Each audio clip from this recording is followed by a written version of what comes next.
Yeah, and a part of Financial Stewardship Academy and this process is starting with the end in mind, Yes. which is a habit because a lot of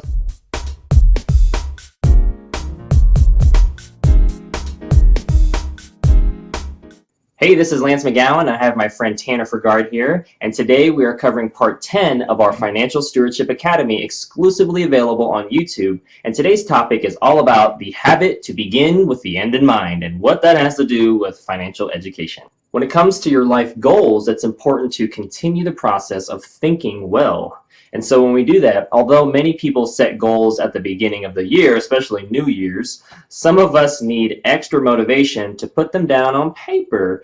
Think about specific goals that will help you achieve your life purpose. And when you write it down, it's more likely to occur. And when you write it down, you also are less likely to forget it. And if you put it somewhere like on a vision board, that's also very helpful. So write your goals down to the right, and you will also write with them what it takes to accomplish them. Review regularly, check them off as you start reaching them. Yep, so we'll have a little chart here as well, and you can do that in a second. But before we do that, ask God to show you the next set of goals so you can continue making progress in the right direction. And so when we look at the direction and what we can check off, the first few are service and ministry, giving, and health. And as we continue that path, we got family and friends, children, career and skills, debt reduction, spending, and even investing.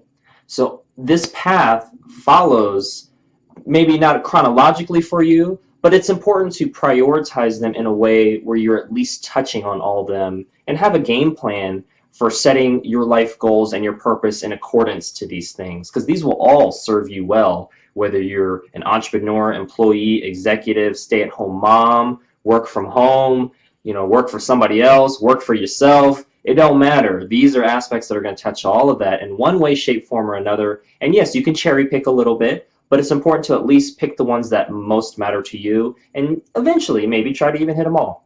Absolutely. One of the things I focus on when we're putting a strategy in place is kind of like if we're going on an adventure. That is a good thing. So let's say we're going on a road trip.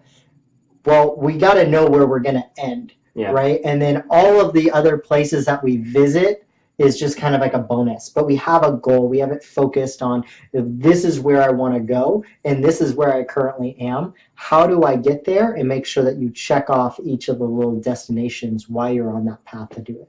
Yeah, and a part of Financial Stewardship Academy and this process is starting with the end in mind, Yes. which is a habit because a lot of times it's important to think about your next step. Great, but let's start with your end goal and work backwards and then move forwards with the next step once we have identified all that. And so that way we're always making sure we're going in a direction that's in line with your purpose and your goals and everything that's going to support you from a financial, health, and relationship standpoint as well, and spiritual as well. So Absolutely.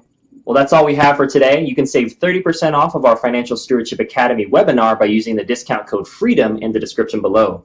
And make sure you click the like button if you got some value out of today's video, and tap the share button if you know of somebody that could benefit from this financial education. And we'll see you in the next video.